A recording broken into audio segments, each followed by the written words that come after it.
Olá, amigos internautas, de volta no nosso podcast bem direitinho, desta feita, em companhia novamente do Dr. Daniel e do Dr. Sabino Sá, com o convidado, honrado convidado, Dr. Roberto Ney da Fonseca Júnior. Dr. Roberto Ney, antes de os colegas nossos aqui, parceiros, os nossos dois patrões aqui, iniciar as indagações acerca do senhor e do tema que viemos abordar hoje à noite, quem é Roberto Ney da Fonseca Júnior? É uma pessoa formada em Direito, que com muito orgulho foi policial militar e bombeiro militar. E também agora sou defensor público. Se encontrou no Direito? E no Direito me encontrei porque na polícia e no bombeiro eu não via espaço, já que lá a assessoria jurídica lá, ela é muito limitada e a qualquer momento a pessoa pode te tirar para uma outra função. E eu disse, rapaz, aqui eu estou assessor jurídico e eu quero ser do direito. Então eu vi a oportunidade de sair da corporação para exercer a função assim, de forma contínua, sem aquelas descontinuidades da vida militar. Então o senhor é um defensor vocacionado? Assim, na verdade é assim, onde eu estou, eu procuro fazer o melhor. Então, se isso for vocacionado, então sim, sou vocacionado. Doutor Daniel Nogueira e doutor Sabino Sá, sumam aí. Vamos lá. Feitas aqui as considerações e a apresentação, né, do Dr. Roberto, eu quero mais uma vez agradecer, né, e falar aqui para os nossos espectadores, quem nos assiste, sobre a importância do tema de hoje. Né? Nós sabemos que o Brasil, infelizmente, vive uma crescente dos números, né, da violência contra a mulher, né? Casos de violência doméstica, né? Feminicídios não são mais raros, né? Eles acontecem com determinada frequência. E é muito importante nós termos aqui hoje o Dr. Roberto Ney para que a gente possa trazer para os nossos internautas essa discussão. Hoje nós vamos aqui discutir, né, o tema importantíssimo que é o feminicídio, né, e a alteração recente nas penalidades para quem comete o feminicídio, né, e assim tratar desse problema social que é a violência contra a mulher, né? E após finalizarmos esse tema, nós vamos ter também um bloco aqui destinado a falar um pouco sobre o Tribunal do Júri, né? A composição do Tribunal do Júri, quem pode ser jurado, o que pode se fazer para melhorar a instituição do júri, né, e garantir a soberania dos vereditos, que é um tema também importante destacar, que os vereditos eles não estão sendo obedecidos, né? Muitos recursos, inclusive agora no STF, uma notícia recente aí que no STF tramita uma ação, se eu não me engano, questionando justamente essa questão da vedação da clemência, né? A absolvição por clemência. Na verdade, abriu-se possibilidade do Ministério Público recorrer quando o jurado decidir absolver por clemência, né? O que, na minha opinião, é uma afronta à soberania dos vereditos. Mas, enfim, é um assunto então, do segundo momento. Vamos... Então hoje, você que nos assiste, deixe o seu like, ative o sininho, se inscreva nas nossas redes sociais, vá lá nos comentários, deixe o seu comentário, faça a sua pergunta, faça a sugestão do tema, né? E nos acompanhe no Instagram, nos acompanhe no TikTok e repasse esse vídeo, compartilhe esse vídeo, porque hoje, nesse vídeo, você que assistir vai saber tudo bem direitinho sobre o feminicídio. Perfeito. E bem direitinho sobre o Tribunal do Júri. Doutor Sabino Sá, suas considerações iniciais. Primeiro, né, reforçar aqui os agradecimentos ao Dr. Roberto Ney. Posso dizer sem sombra de dúvidas, né, que é um ser humano excepcional. Já conheço ele de longa data, já foi meu professor. Aliás, continua sendo meu professor, né? Nossa, né? A gente sempre discute muitos temas aí do direito, né? um militar, né? Foi policial militar, né? Foi major do bombeiro, quem conhece aí, conheceu como Major Fonsequinha, né? Um defensor dos militares do estado do Ceará. Então, assim, é um cidadão e um profissional do mais alto quilate. Então, para nós que fazemos aqui o Bem Direitinho, para nós é uma honra termos aqui nessa bancada o doutor Roberto Ney, mais conhecido como Fonsequinha, está aqui para discutir aqui com a gente, né? Os dois temas que já foi dito aí pelo doutor Daniel. E aí a gente já começa com o doutor Roberto Ney, né? Pedindo as primeiras manifestações dele em relação ao que tem de mais recente do Tribunal do Júri, né? E que causou um grande impacto, né, doutor Messias, no Tribunal do Júri, que foi essa recente decisão do STF, né? Que obriga o cumprimento da sentença provisória logo após a condenação, né? Uhum. Isso foi uma das... Então nós vamos inverter o tema. Primeiro trabalho do júri, depois do feminicídio? Pode ser. Pode ser então? Pode ser. Então a indagação, doutor Roberto, pelo doutor Sabino Sá, sobre as alterações ou esses posicionamentos do STF. 1. Permitir o recurso do Ministério Público quando o jurado decidir absolver por clemência. Por clemência, né? Segundo, a questão forçada, da execução provisória. Me parece, com todo respeito, que ele deu com uma mão e tirou com a outra. Afrontou a soberania do jurado quando o jurado escolher absolver por clemência, e ao tempo em que, para honrar a soberania dos vereditos, permitiu o cumprimento imediato da pena quando o jurado decidir por condenação. Suas ponderações, doutor Roberto, sobre esses dois temas, por gentileza. Boa noite a todos, né? O doutor Sabino, o doutor Messias, Daniel. Na verdade, Daniel. boa noite, bom dia, boa tarde, porque não sabemos que hora o nosso vamos assistir. Tem gente aí assistindo de manhã, de madrugada. Eu continuo com aquela mesma premissa de que o STF se equivocou ao tratar da soberania dos vereditos como um apanágio da justificativa de que poderia se prender a pessoa no primeiro grau de jurisdição, uma pessoa primária. Vamos citar aqui um policial, que é geralmente os policiais militares que são condenados no primeiro grau são primários, são bons antecedentes, são pessoas com a ficha funcional impecável e podem, né, ser presos no primeiro grau de jurisdição. O senhor diz isso, como me permita, porque muito raramente um militar que comete um crime que deixa a primariedade continua sendo militar. Então por isso que a grande maioria se insere nessa situação de serem primários, de bons antecedentes. Perfeito. Com relação ao militar, ainda tem outro fator que eu acho que é determinante para que ele não se exima da responsabilidade de responder o processo, que ele não pode se ausentar do local onde ele reside, ele não pode deixar de, sob pena de cometer outro crime, que é o crime de deserção. Exatamente. Então eu acredito que embora algumas pessoas que não conhecem a essência da soberania dos vereditos tenham entendido, não, se os vereditos são soberanos, então os jurados podem dar uma decisão condenatória e o juiz pode prender a pessoa no primeiro grau de jurisdição. Não dá para confundir soberania popular com soberania dos vereditos. Sim. Soberania popular é um conceito de Jean-Jacques Rousseau, que diz que o povo é soberano, ou seja, as decisões majoritárias são soberanas. Soberania dos vereditos é uma proteção não do povo, mas do indivíduo. Do ser humano e não do povo. O povo é muita coisa. Aqui a gente tem que tratar o direito penal como um direito relacionado a pessoas. Tanto é que se homenageia a individualização da pena. Sim. Por quê? Porque a pessoa, como é que pode uma pessoa pegou 14 anos no júri e a outra pegou 18? É muito simples. A de 14, o juiz viu a situação dele e colocou 14 anos. A de 18 é uma situação mais agravada, no mesmo contexto, 18 anos. O senhor, quando se posiciona desse modo, o senhor está resgatando aí o garantismo jurídico do Luiz Ferrajoli e outros adeptos aqui no Brasil, notadamente aquele promotor de justiça do Rio Grande do Sul, que tem um material maravilhoso sobre isso. Auri Lopes. Auri Lopes, Principalmente o Luiz de Ferrajoli, né?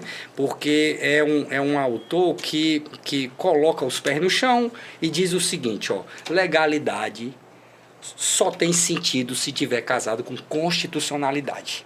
Não dá para eu tratar de leis sem olhar para a Constituição. E toda vez que eu for interpretar o direito penal, eu não posso deixar de entender que lá na Constituição existe uma coisa chamada direitos e garantias individuais.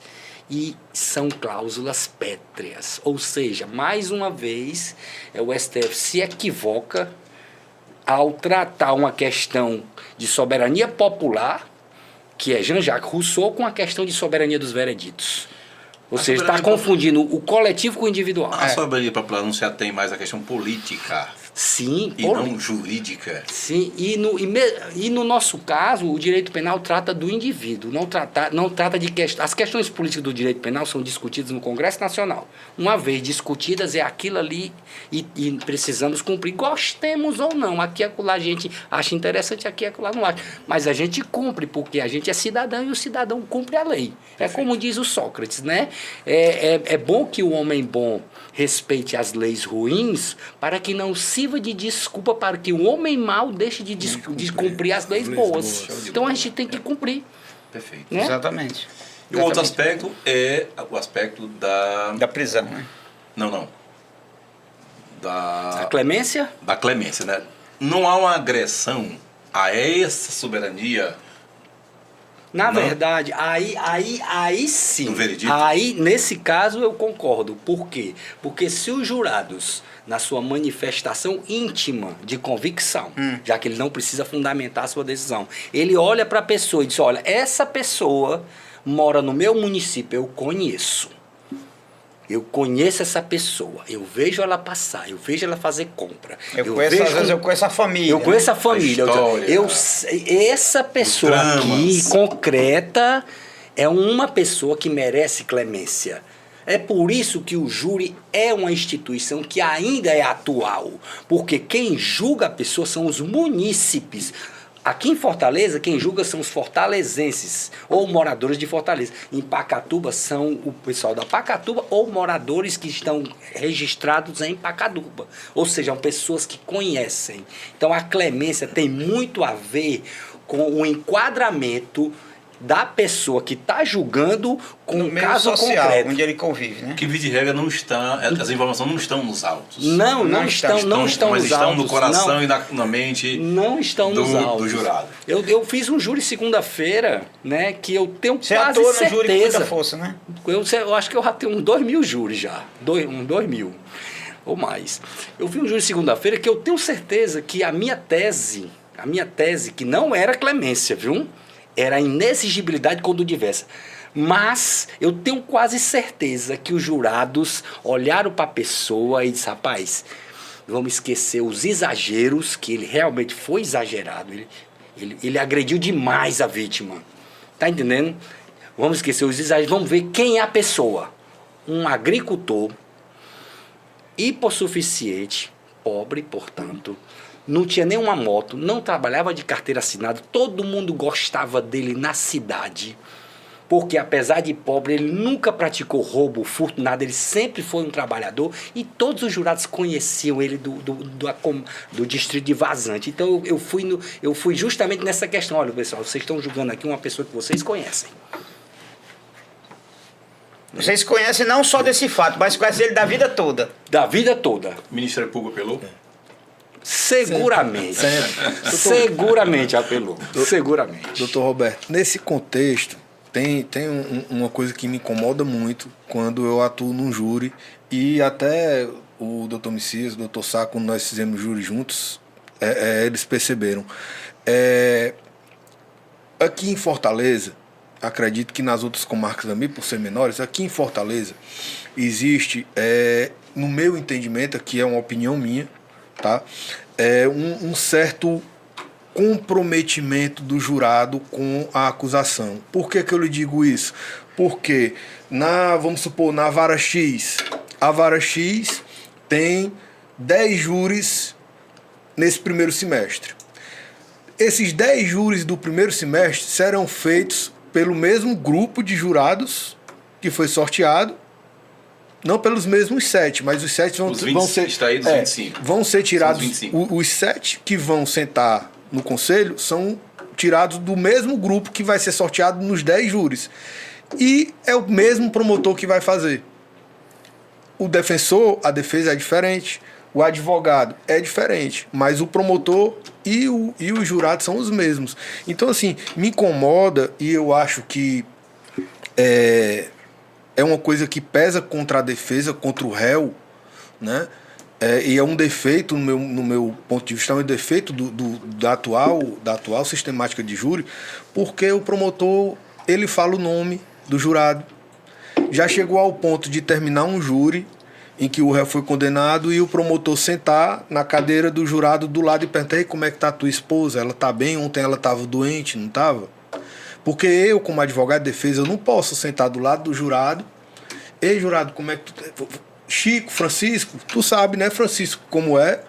Dá passa um grau de amizade, um grau de intimidade que vai comprometer a convicção daquele jurado. Então, o que na opinião do senhor, né, o que pode ser feito para que esse tipo de conduta não venha a acontecer e para que a gente possa garantir o direito pleno de defesa? Porque, no meu ponto de vista, isso cerceia a defesa do réu que está submetido à júri ali.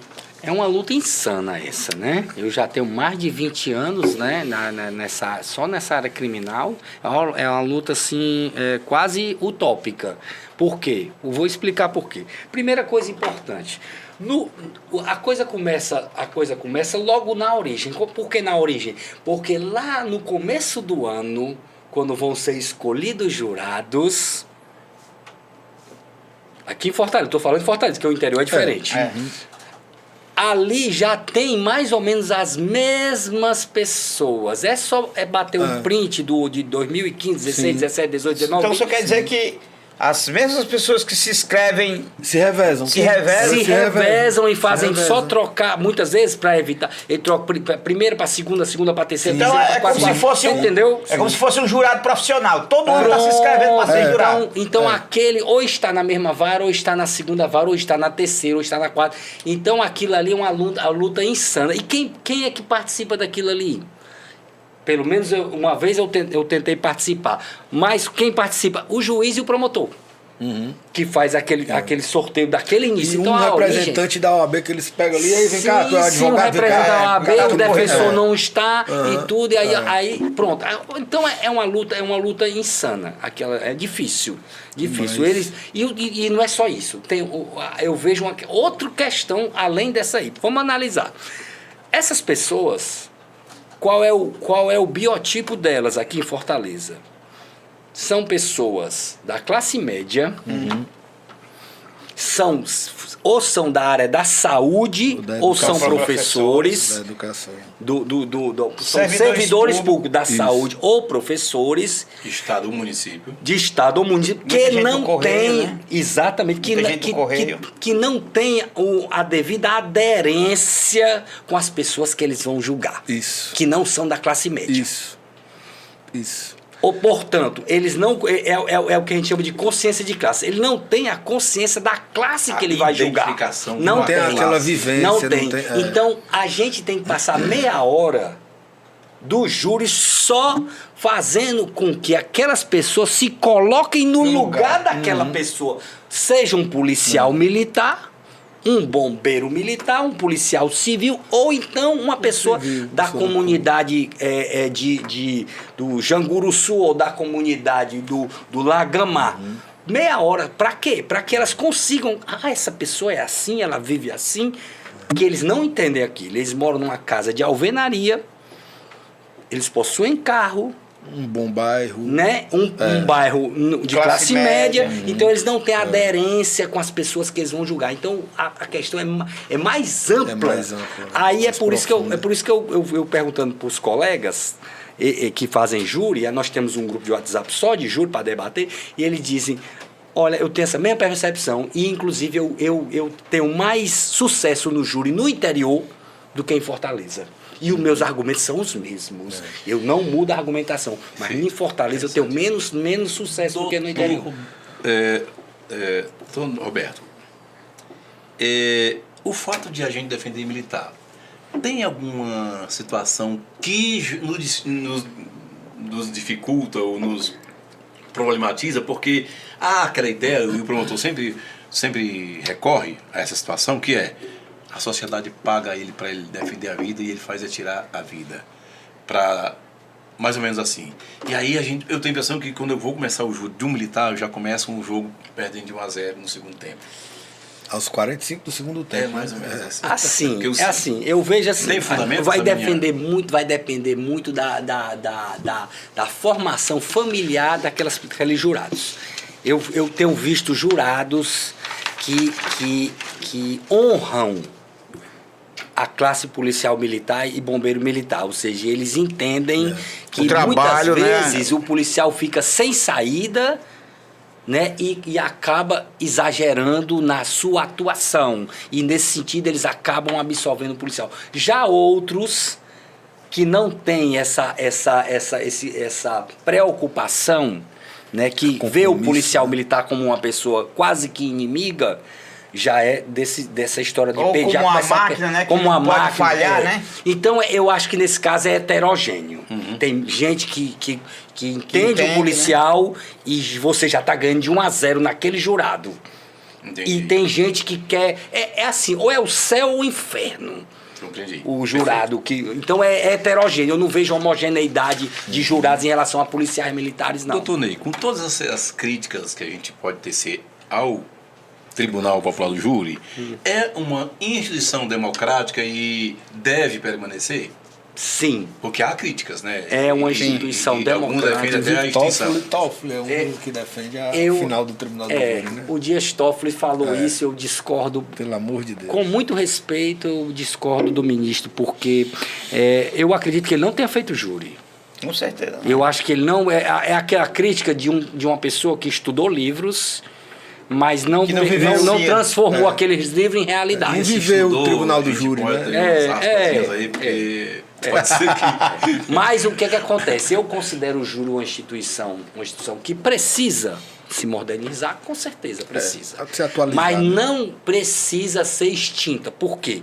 Porque o que acontece? Aí eu explico, às vezes a gente joga bola com os juízes, né? Às vezes tem um pessoal, e aí eu explico, doutor, eu prefiro que os jurados julguem do que o senhor. E às vezes eles ficam chateados. Sim. Por quê? Porque isso não tem nada a ver com corrupção ou despreparo, não tem nada a ver com isso, não. Ao contrário, eu considero os juízes preparados e em sua grande maioria, honestos. Então não tem nada a ver com honestidade ou preparo. Tem a ver com outra coisa. O juiz, ele tem que fundamentar a decisão dele. Sim. Então ele fica preso aos precedentes. Ele até acha que aquela tese é boa, mas ele fica pensando assim, não, tudo bem, tá muito boa a tese do doutor Bicis, do doutor Sabino, tá muito boa, mas se eu julgar de acordo com a tese deles, os outros advogados vão pegar aquela sentença e dizer, olha, um novo precedente. Sim. Porque então eles ficam presos aos precedentes. O jurado não. O jurado pode julgar a favor do Ministério Público numa semana e na semana imediatamente posterior atender o pedido do doutor Messias, perfeito, do doutor Daniel, do doutor Sabino. É por isso que eu gosto do júri, porque a pessoa não está presa aos precedentes. Perfeito. E com isso, doutor, com todo respeito, me parece que é uma atitude que empobrece o direito. Sim. Porque quem torna o direito dinâmico, com essa possibilidade de teses novas, de situações, né, novíssimas, é o advogado que ousa pedir... Quem é que muda a jurisprudência dos tribunais? Se não os advogados. Perfeito. Né? Muito bem. Assim... Nesses últimos anos, doutor, nós tivemos casos aqui de tribunal de júri de grande repercussão, né? Inclusive, casos em que nós tivemos a felicidade de participar, né? Júri daquele caso da Hilux, de 2007, né? Lá do espanhol, do Brancardi, né? Participamos também no júri da chacina do Curió, né? Em que semana passada saiu o julgamento da apelação do primeiro caso, né? Que houve aí uma diminuição, pequena redução na pena dos primeiros acusados, dos primeiros condenados, né? E assim, uma coisa também que a gente não pode deixar de comentar aqui é que nesses júris de grande repercussão, a contaminação do corpo de jurados pela opinião pública. Pela mídia, né? Pela mídia. Júri midiático. Né? Que, por exemplo, como aconteceu no caso do Curió, antes do júri, 1 mês, 2 meses antes do júri, os jornais do meio-dia, os jornais locais que passavam ao meio-dia, pela manhã e à noite, tinham um bloco onde eles falavam sobre as vítimas, falava da chacina, relembrando tantos anos da chacina, as vítimas e tal. Mas aí eu pergunto, como a gente pode melhorar o júri no sentido de proteger esse jurado dessa contaminação? Olha, essa chamada espetacularização do direito penal, né, que não é nova, mas com o advento das redes sociais se multiplicou, ela realmente atinge os jurados. Né? Uma solução que eu não vejo solução, e sim um arremedo, é o desaforamento. Mas mesmo o desaforamento, num caso como esse, a depender do caso, não adianta. Não adianta, porque se for para desaforar para Pacatuba, todo mundo em Pacatuba está sabendo do Curió. Então, o desaforamento é só um remendo. Eu não vejo. O que eu vejo é que isso realmente é uma distorção do tribunal do júri, que a curto prazo eu não vejo solução. Não vejo solução. Não vejo assim, rapaz, o desaforamento é a solução. Para mim, não é. Né? A imprensa, calar a imprensa não é, porque aí você já vai ter um problema de liberdade de expressão. Censura, aí já é censura e tal. Dizer. Então eu realmente vejo uma distorção, e isso é um ponto negativo do júri. A espetacularização, a imprensa fazendo isso aí. Tanto é que houve condenação no Curió, e eu digo isso porque eu acampei lá junto com os companheiros lá. Eu cheguei a dormir lá no acampamento, lá no 5º Batalhão, conversei várias vezes, li o processo, várias vezes com os policiais, até para dar uma força mesmo, que às vezes estavam assim, com a cabeça baixa. E eu disse, rapaz, olha, aqui, para condenar, não tem prova contra ninguém. Nenhum. E para denunciar, porque a denúncia exige uma quantidade menor de prova, também tem muita gente aqui que não era nem para ser denunciado. E foi. Né? E houve condenação, no caso Curió. Né? Houve absolvição. Então, essa é uma distorção do júri e é um ponto negativo. Para mim, é um ponto negativo. A gente vê, doutor Roberto Ney, essas distorções, mas... É como você falou, né? O júri é importante, né? Eu sou a favor de que ele continue, até porque a gente pode até pegar o próprio caso Curió, que teve julgamento que mesmo com essa exposição midiática, né? Nós conseguimos, eu, doutor Messias, doutor Daniel e outros advogados, nós conseguimos a absolvição de 7 policiais. Mesmo com toda essa exposição, os jurados ainda tiveram, né, a independência, autonomia, altivez diante de toda aquela guerra que foi feita, a mídia, né, os policiais sendo trucidados todo dia pela mídia, né, mas esses, principalmente que foi o do segundo júri que nós fizemos. A pressão né, do movimento popular. A pressão da associação, que tinha uma associação de mães, né, elas, com todo respeito às mães do Curió, elas querem uma associação para buscar seu direito, mas com toda essa pressão, no segundo julgamento, nós conseguimos a absolvição por altivez desses jurados, né, por independência, né, viram o que o senhor já viu lá atrás, que nunca teve provas, né, e absolveram os policiais do segundo julgamento. E só um adendo, né? Uma curiosidade. No primeiro julgamento, o primeiro julgamento terminou, acho que por volta de 3h40 da madrugada, de um domingo. A imprensa estava lá o presidente do tribunal, estava lá deputado estadual, estava lá vereador, várias autoridades estavam lá, 3h40 da manhã de um domingo. Muito estranho. Porque houve a condenação no júri que nós participamos, que foi o segundo, que não teve condenações. Houve uma entrevista dentro de uma sala no Dentro do Tribunal. fórum. Dentro do fórum, uma entrevista pequenininha. Acho que Não foi nem dado a veiculada. ampla cobertura. Não foi né? dada ampla cobertura. Mas quando a Associação das Vítimas do Curió estava dando entrevista lá fora, estava todo mundo lá fora entrevistando eles, que eles estavam dizendo que iam recorrer. Mas assim, é só uma curiosidade. Doutor Roberto Ney, tem outra questão, ainda no tema do Tribunal do Júri, mas antes de eu lhe fazer essa pergunta, não posso deixar aqui de falar do nosso patrocinador MOL, Benosa Advogados, né? Advogados. Muito bem, obrigado aí aos senhores. É o seguinte, a questão do quesito genérico foi uma inserção para ampliar a defesa. Perfeito? No entanto, me parece que quando o juiz coloca o quesito genérico, ele não abre um outro quesito para contemplar a tese da defesa. Eu acho E que aí não, foi restringir. Foi restringir. Porque quando você, a não ser que você crie, apresente teses alternativas, uma principal e uma subsidiária, digamos assim. Mas na hora que você coloca o quesito de legítima defesa, ele insere sem especificar, sem detalhar no quesito genérico. Absolve. Bom, mas aí, se ele estiver absolvendo ali por outra razão que não o quesito que a defesa apresentou, por exemplo, da legítima defesa.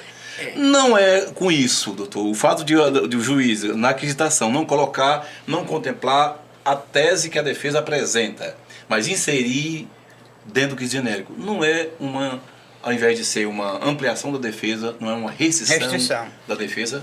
E inclusive na contramão do Tribunal do Júri, né? Por que na contramão? Porque eu costumo dizer que o Tribunal do Júri é diferente dos crimes comuns, né? Porque nos crimes comuns você tem a ampla defesa, no Tribunal do Júri você tem a plenitude da defesa. E detalhe, a Constituição não coloca palavras sem sentido. Quando ele está dizendo que existe a todos é assegurado a ampla defesa e o contraditório, e o júri, ele diz, no júri é garantida a plenitude da defesa, ele está dizendo, nesse caso específico, a defesa é maior do que a ampla defesa. E quando você não faz a pergunta específica sobre as teses defensivas você fere a plenitude, né? Você fere a plenitude da defesa. Ou seja, que é mais mas aqui é plenitude da defesa. Segunda-feira, usar só um exemplo. Segunda-feira, eu gosto logo de consignar, porque eu vou logo, quando eu peço, doutora, tudo bem, a senhora não aceita, mas eu queria que deixasse consignado aí, que eu estou requerendo, né? Porque quando deixa consignado, eu já entro com a preliminar no recurso de apelação. Sim. Então, segunda-feira, a doutora chega, doutor, eu gosto já, a pronúncia não está, o senhor não imprimiu a pronúncia para todos os jurados, né? Então eu vou pedir para a senhora, então eu vou pedir para a senhora imprimir a defesa prévia e as alegações finais. Os memoriais. Também, as alegações finais, que são os memoriais para os jurados aí. Aí, doutor, mas não está previsto. Pois é, doutora, mas aqui nós estamos trabalhando com plenitude de defesa.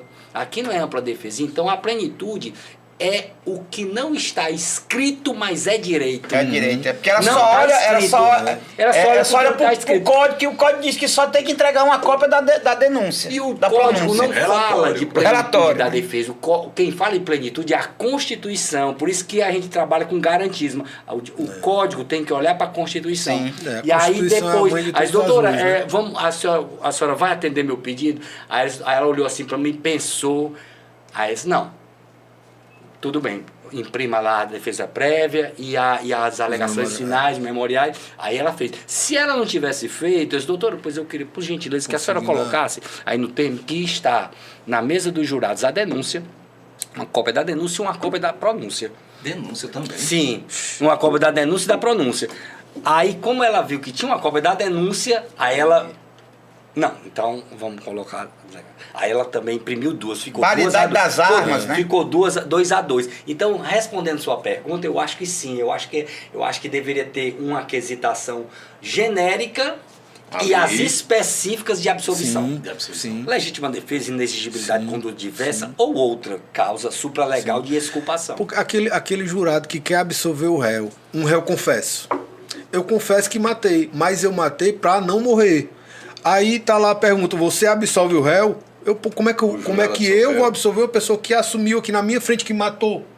Precisa ter de ser. Se não tiver agora se a aquisitação fosse, você absolve, o réu agiu em legítima defesa, por isso que praticou o crime, Por isso que eu foi opto isso aí por que aconteceu. jurados mais velhos. Nada contra jurados novos. Mas eu sempre gostei de jurados com mais idade. Mais experiência de vida, né? Mais idades. Né? Nos casos de feminicídio, eu opto que haja mais homens do Mais que mulheres. experiência, Porque a mulher, ela é difícil ela não sentir na pele a morte de uma mulher. Ela se sente a vítima, né? Eu não tiro a razão dela, não. Mas eu não gosto de incluir, não. Eu gosto de excluir. Doutor Roberto Ney, a mulher tem mais empatia do que o homem, né? A Isso nossa é conversa fato. tá tão maravilhosa. Olha o tempo que dá nos já tá... 35 minutos. Pra gente encerrar o júri, né, Messias? Pra gente estar no próximo tema. Feminicídio, tá a gente só fala... É tão amplo, tão empolgante, mas, né? mas só pra gente fechar aqui a questão do júri, eu queria que o senhor comentasse sobre essa decisão do STF sobre o cumprimento da pena, né, após a condenação do júri. Esse cumprimento, digamos assim, cumprimento provisório, né? Porque está em recurso, mas é o início do cumprimento que a gente vê isso como também um equívoco do STF que tomou essa decisão. Na verdade, é outra decisão equivocada, né? No meu modo de ver, olha como é isso. A gente tem que entender que a premissa, mais uma vez, a premissa não é o Código Penal e nem o processo penal. A premissa é a Constituição e os tratados internacionais de direitos humanos. Por exemplo, Convenção Americana de Direitos Humanos, Pacto de São José da Costa Rica. Essa é o nosso paradigma, né? Para usar uma linguagem do Thomas Kuhn. Olha como é que é interessante. Quando eu digo que eu posso prender a pessoa no primeiro grau de jurisdição, eu estou dizendo que a regra não é a liberdade. Sim. Eu estou dizendo que a regra é a prisão se tratar de um determinado tipo de crime, que poderia ser outro, poderia ser latrocínio, mas caiu no homicídio, caiu no genocídio, caiu no infanticídio, caiu no aborto, que são crimes dolosos contra a vida. Poderiam ser outros. Mas independente de qual seja o crime, que na nossa legislação são os crimes dolosos contra a vida, mas nos Estados Unidos já são outros. Mas, independente disso, a gente está dizendo subliminarmente, porque ninguém tem coragem de dizer, que a regra para esse tipo de regime é o aprisionamento. E isso fere a Constituição Federal. Só por aí a gente já vê a inconstitucionalidade da interpretação. Perfeito. A interpretação dada. O senhor falou uma coisa interessante. É um contrassenso, né? Um contrassenso. E aí, doutor Messias Daniel, eu vi uma matéria no dia de ontem que diz que o CNJ, que é presidido por um dos ministros do STF, né, eles estão com um projeto para liberar mais de 600 mil presos. Né? Quer dizer, como é que de um lado eles querem soltar 600, né? Que é o encarceramento de um cara que está sendo condenado em primeiro grau, e soltar 600 mil que já foram condenados. Muitos em segundo grau, inclusive. Muitos em segundo grau, quer dizer, é um contrassenso, sabe? É uma política criminal totalmente desconexa da Constituição Federal, como você bem falou. É uma coisa que você procura uma razoabilidade, você não encontra. Eu quero soltar 600 mil, mas eu quero a prisão do pessoal que é condenado no júri automaticamente. Populismo penal, né? Jogar pra galera, né? Jogar pro povo, porque o povo gosta e tal, e vamos jogar aqui pro povo. Aqui. Polêmica colocada, vamos ao segundo tema, vamos senão não vamos esgotar. Doutor Ney, vamos para mais polêmica. Nós tínhamos até bem pouco uma lacuna legal. Nós não tínhamos nada em proteção à mulher que, infelizmente, historicamente, sempre foi vítima. E aí veio a Lei Maria da Penha, que não foi fácil a aprovação, houve recurso até a instâncias internacionais, se eu me corrija se eu estiver equivocado, a história da Maria da Penha. E aí o que vem acontecendo é que ela tem o que resiste nessa Maria da Penha é o agravamento com essas alterações recentes de 2024. Nos fale, doutor Ney, na sua visão, aspectos gerais da Lei de Maria da Penha, e logo em seguida a gente vai falar dessas alterações recentes que tornaram ainda mais severas, digamos assim. As penas do feminicídio, né? Isso. Olha, a questão da Lei Maria da Penha é uma questão histórica, né? É uma questão histórica. Um marco, né? A gente tem que falar da Lei Maria da Penha, falar de um tema da ciência política chamada patrimonialismo e patriarcalismo. Ou seja, havia até bem pouco tempo, e ainda existe, né? Essa ideia, né, de que a agressão da mulher é uma agressão onde há uma condescendência maior em relação à mulher. Então, eu vejo a Lei Maria da Penha com mais virtudes do que defeitos. Por força dessa... Infelizmente, a gente precisaria dizer para as pessoas que em briga de marido e mulher, o Estado tem que meter a colher. Não é assim, porque antes existia, não, isso aí é coisa deles lá. O ditado era... Mas não é bem assim, porque a partir de um simples puxão de cabelo ou uma agressão física, você parte para um empurrão, você parte para uma cotovelada, no segundo momento um chute, um murro, e aí vai progredindo. Vai progredindo. E a mulher, porque assim, que a mulher, muitas vezes não, mas a mulher hoje tem independência econômica. É verdade que a mulher hoje tem independência econômica, mas mesmo assim, a mulher ela é mais equilibrada emocionalmente no ponto de que ela resiste mais à separação do que o homem. Ou seja, a mulher tem mais mecanismo de manter o casamento do que o homem. Então ela suporta mais. O homem não aguenta muito desaforo, a mulher aguenta. Então a mulher tem mais mecanismos emocionais para fazer isso. Então ela fica com mais propensão de ser agredida fisicamente. Então nesse sentido eu acho que a Maria da Penha foi um avanço, né, para a legislação brasileira. Agora, lembrando que isso é, como eu digo, é um começo. Não adianta colocar leis penais se não houver educação para a cidadania nos colégios, em primeiro grau, segundo grau, ensino fundamental e médio, para que as crianças entendam que não é para bater em mulher. Sim. Inclusive, doutor Roberto Ney, o que a gente ouve muito é que existe justamente essa mudança, essa mudança da Lei 14.994, ela veio justamente por uma crítica de uma suposta ineficácia, né, da Lei Maria da Penha, tendo em vista os altíssimos números, né, de assassinato de mulheres. Né? Então, assim, essa parte que o senhor fala que não adianta a lei se não houver uma política de educação para a cidadania, isso aí ela se torna primordial para que essa lei ela realmente tenha eficácia. É por isso que eu faço crítica à lei. A criança ela já tem que começar de cedo a ter respeito, né, pela mulher. Né? Você vê que hoje nos colégios, né? Hoje é o menino batendo na menina, né? Quer dizer, se dali do ambiente familiar, da infância, se no ambiente do colégio, se isso já não for extirpado logo de cedo, você terá um adulto agressor. E aí não adianta fazer alteração.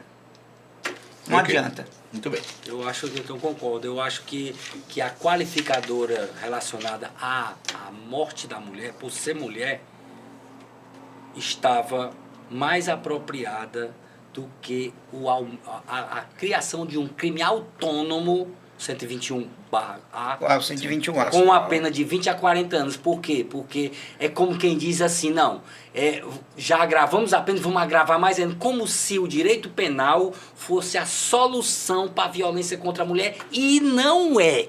O direito penal não é solução, o direito penal é um arremedo. A solução é o que o doutor Sabino falou, educação na família e no colégio para o menino entender que não é para bater na menina. Até porque, doutor, a prova de que a pena não educa é o grau de reincidência nos crimes. Se a prisão e a pena educasse o infrator, o criminoso, não haveria reincidência. E o que a gente vê é o contrário. É reincidente. Agressor solto, descumprindo medida cautelar. Entendeu? Então, 20 assim, a 40 anos. a pena não vai diminuir É o uma crime. pena, 20 é a uma pena, 40 uma pena anos. alta. Eu acho que a maioria dos casos também de feminicídio há envolvimento na relação doméstica, o que já é uma qualificadora desta qualificação exacerbada. Então, muito dificilmente alguém seria condenado a uma pena inferior a 30 anos, considerando que as qualificadoras da Lei 14.994, que aumenta até de uma metade, então a coisa vai ficar uma situação que não sei se resolve. E deixar claro aqui para os nossos ouvintes, nossos telespectadores, que nós não estamos criticando a lei. As mulheres sim merecem proteção, certo? O que nós acabamos de falar é que não é a lei que vai resolver o problema do feminicídio. Política, selecionada para tentar resolver a situação. Entendeu? Não é só isso aqui que vai resolver, não. Entendeu? A lei tem que existir e proteger as mulheres precisam de proteção. Agora, não é só isso. A criança, o jovem, ele tem que ser, desde cedo, tem que ser educado a respeitar as mulheres. Mas sabe, eu acho que a Maria da Penha é assim, é um tapa na nossa cara, revela como nós ainda somos atrasados, como nós somos ainda moralmente inferiores, né? Rapaz, é um negócio horroroso. Mas, como eu estou aqui, doutor, para fazer um contraponto, eu sou aqui o meu advogado do diabo, é o seguinte: e o abuso de mulheres nas prerrogativas que a Lei Maria da Penha lhe confere? Digo isso. Quando inventa que falsas denúncias, né? as denúncias fictícias, eu fui, ou aí ele quebrou a medida protetiva. Isso acontece. Muito. E aí, Muito, como é que nós vamos... Falsa denúncia como é que de nós, abuso, operadores falsa do denúncia de direito, agressão. vamos agir nesse contrassenso, nesse E paradoxo? nesse que ponto existe aí, Messias, a gente tem que dizer que essa alteração, a 14994, ela aumentou consideravelmente a pena para o homem que quebra a medida protetiva. Sim, perfeito. Né? Ou seja, só o fato de quebrar a medida protetiva, você já está sujeita a uma pena de 4 anos. Pois não, então existe, né? Existe. É fato. No caso aí, o que é que a gente orienta? Olha só, olha, a mulher que simula uma violência física ou psicológica, ela está simulando uma situação para incriminar o seu companheiro ou o seu marido. Correto? Perfeito. Ela comete o crime. Porque ela movimenta o Estado. Então, ela comete um crime. Então, aquilo ali, existe uma proteção para a pessoa que foi falsamente acusada de colocar o Estado também para que ela responda. Ok, doutor, mas convenhamos, eu atuo um pouco nessa área, eu não conheço um caso que, de fato, a justiça, o juizado ou o Ministério Público tenha levado a sério essa situação e revestido para... É difícil. punir a pessoa, a mulher que usa mal a Maria da Penha, que abusa, digamos assim, dessa situação. Eu sei que é uma situação não é fácil, indelicada. É aquela história, as pessoas elas se revelam, Sim. né? Quando elas veem uma situação que pode prejudicar quem elas querem prejudicar, elas se revelam. É o jeito brasileiro, né? E isso independente de ser homem ou mulher. Né? Então a mulher brasileiro. também se revela e comete crimes e realmente é difícil de apurar o crime onde ela simula uma violência física Difícil de ou constatar, psicológica. difícil de constatar. Doutor, Muito complicado. E o alteração, prejuízo está concretizado, né? Essa alteração da 14994. Qual é, na sua visão, qual é o efeito disso aí? A gente já está discutindo que a situação em si não resolve. Então, o que é que isso vai acarretar? Eu sou muito cético em relação a essa lei 14994. Eu acho que ela não vem para resolver o problema. Ela vem para dar uma satisfação. A gente tem que separar resolver problema de dar satisfação. A gente vive dando satisfação e não resolvendo nada. Resolver problema é mais difícil então do que dar satisfação. Então ela veio para dar uma satisfação em relação à violência, só que é por meios equivocados. O meio apropriado para dar para resolver, já foi dito aqui, educação, cultura, arte, Porque através da arte, da cultura e da educação, as pessoas se transformam. Valorização, As cultura da crianças valorização passam a da se mulher. transformar. É. Os adolescentes, idem. Mas se não houver essa base cultural, artística, educacional, não resolve. eu Então, posso dizer- dá uma satisfação, mas não resolve. Posso não vai dizer resolver. que o Dr. Roberto Ney está dizendo que não Ninguém vai haver deixar de redução matar. de violência Porque apenas. contra a mulher pelo incremento da lei 14.994. Sabe por que as pessoas não vão deixar de matar? Essas pessoas esquizofrênicas, transtorno de borderline, sociopatas ou psicopatas, agressivos. Sabe por que eles não vão deixar de fazer isso? Porque o mecanismo é emocional, não é racional. Sim. E Não adianta se é 2 ou 5 ou 20 ou 40 Perpétua. anos, né? Então, Perpétuo e isso pensamento. vai se construindo na infância e na adolescência. Esse mecanismo, essa agressividade, ela vai se construindo ou não, ou vai se desconstituindo, dependendo da educação. Sim. Né? As pessoas podem vir numa construção de violência e podem desconstruir.